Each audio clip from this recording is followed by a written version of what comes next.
Tratando-se de saúde, o assunto do momento é coronavírus, a preocupação, com a contaminação se alastrando pelo mundo. No Brasil, ainda não há caso registrado, confirmado, de crianças infectadas pelo coronavírus, mas é necessário falar sobre esse assunto, Dr. Fabiano Tebas, nosso pediatra, vai esclarecer tudo sobre o coronavírus.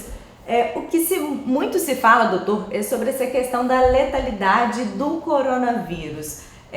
Por enquanto, o que a gente está vendo é que nos adultos, nos idosos com algum tipo de doença, nesses casos que a mortalidade é maior, Sim.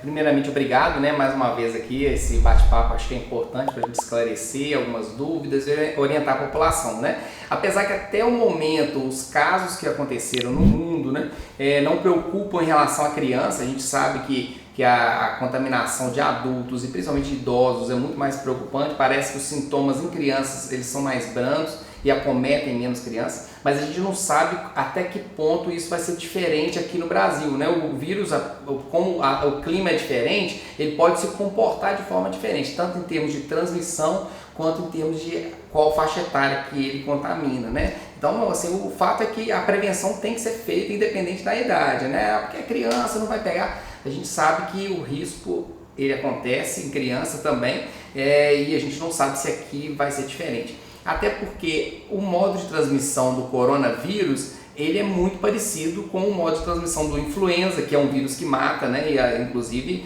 ele mata mais do que o coronavírus em criança, e até o momento, E o do vírus do resfriado, que também tem potencial de gravidade, dependendo da idade da criança e de alguma comorbidade também. Então a forma de transmissão é a mesma. Então a prevenção da transmissão ela tem que se ter o cuidado, Principalmente quando se tem um idoso em casa pensando em coronavírus, mas independente da faixa etária, os cuidados eles têm que ser colocados em prática. Pois é, então as dicas de prevenção valem para todo mundo, O que a gente deve fazer?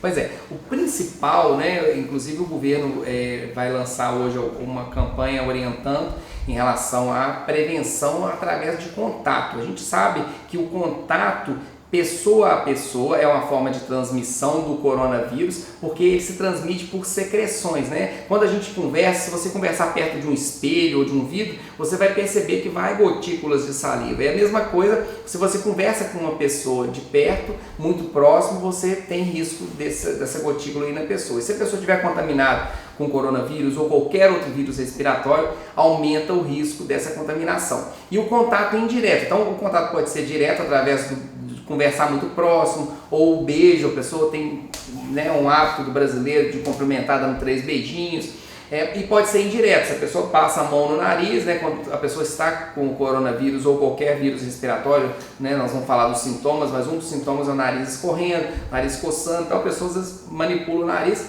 e pega na mão da pessoa, e aquela outra pessoa pega e depois passa a mão no olho, no nariz, e aí o vírus entra, E precisa de uma porta de entrada, e a porta de entrada é boca, nariz e os olhos principalmente, Então esse contato direto, ou da secreção de uma pessoa para outra, ou indireto através das mãos, lembrando que não necessariamente mão com mão, você pode encostar às vezes num carrinho de supermercado, num corrimão de uma escada, naquele local de segurar um ônibus, onde outra pessoa segurou, ou outra pessoa encostou ou espirrou em cima, e pegar o vírus e chegar em casa, às vezes transmitir para o seu filho. Então sempre ter o hábito de higienizar as mãos. Você chegou do trabalho, você chegou do supermercado, desceu do ônibus, quando não tiver como lavar as mãos, passar um álcool 70, o álcool gel 70, 70%, ele já está comprovado de que ele mata, o álcool gel ou o álcool líquido mesmo, ele mata o vírus. O ideal seria fazer uma higiene com água e sabão. Lembrando que lavar as mãos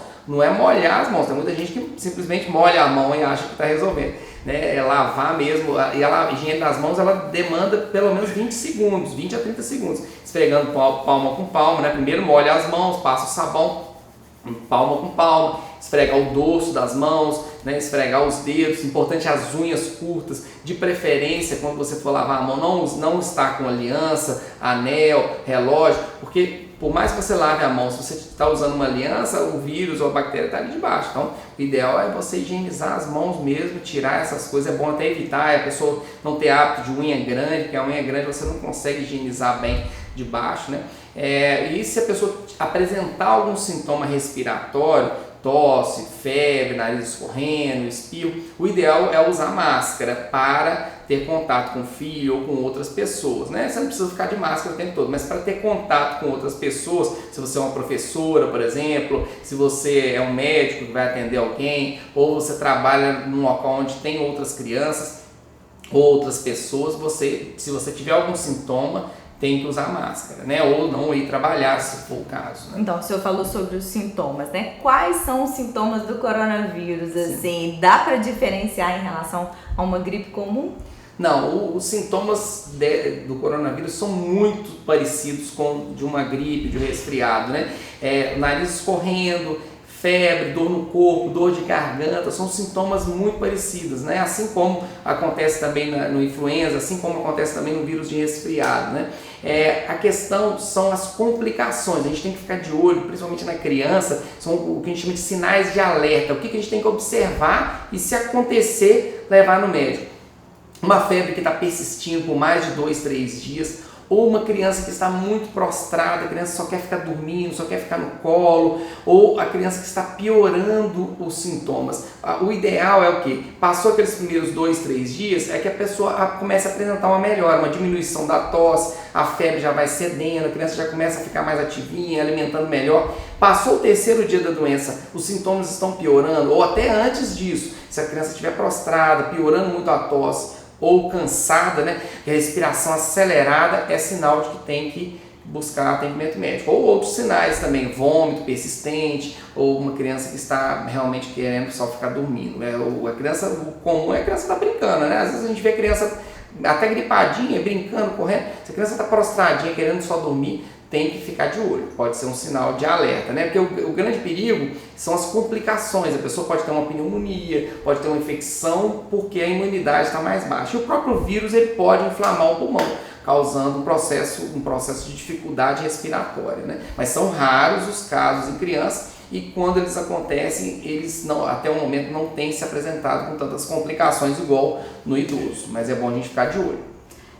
Hoje em dia, né, as crianças a partir de uma certa idade já estão conectadas, né, já têm noção de várias coisas e como o coronavírus é o assunto do momento, né, como os pais podem lidar com esse assunto com as crianças, falar até que ponto, né, e orientando mesmo essa questão dessa prevenção, a maneira como agir nas escolas, porque por enquanto, né, o ministro da Saúde não fez nenhuma recomendação sobre suspensão de aulas, né? Então, Sim. Como lidar com esse assunto com as crianças? Pois hoje, né, até o momento, né, porque muda muito, né? Pode ser que hoje, né, essa entrevista acontecendo agora, pode ser que amanhã a recomendação já modifique. Mas a criança, ela aprende muito fácil, né? Tudo que a gente explica para a criança, a adulta é mais difícil a gente ensinar. A gente acha que é difícil ensinar a criança, é difícil ensinar adulto.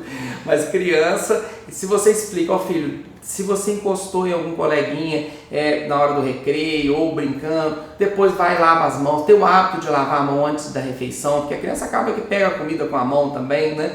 E explicar para a criança que a gente não deve passar a mão nos olhos, não deve ficar levando a mão na boca, porque isso pode levar doenças, né? Então é higienizar as mãos e orientar a criança. Lógico que a gente não pode também ficar paranoico de lavar a mão toda hora, mas teve contato com locais onde outras pessoas estão, né, mais aglomeradas, por exemplo, uma escola ou um ambiente, uma festinha de aniversário ou alguma igreja, local onde muitas pessoas vão, né, encostou num banco, encostou numa mesa, ideal é lavar as mãos e antes das refeições também, né, e orientar, não ficar beijando, não ficar abraçando. Essa época do ano agora é uma época, independente do coronavírus, que a gente deve tomar cuidado com o vírus influenza e com outros vírus de resfriado, vírus de catapora, vírus de tomatite, tudo transmite através da saliva, né? E agora mais essa ameaça aí, que é o coronavírus, né? Até pelo que tudo indica, é um surto que vai estourar no Brasil também, né? Então a gente precisa ficar atento e ensinar as crianças. E a gente dá o exemplo, né? À medida que a gente faz aquilo que a gente está ensinando para o nosso filho,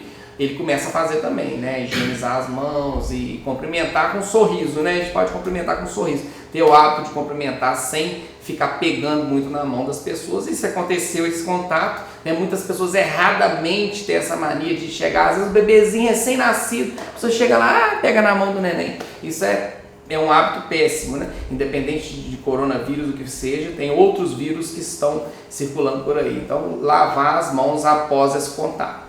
Então tá bom, doutor, o senhor já explicou em quais casos, né, para começar a se preocupar, então fora isso, né, não é para alarmar por Sim, enquanto. por enquanto não. Obrigada então mais uma vez, doutor. Eu que agradeço, Zug, aí por essa oportunidade. Zug, conteúdo o tempo todo.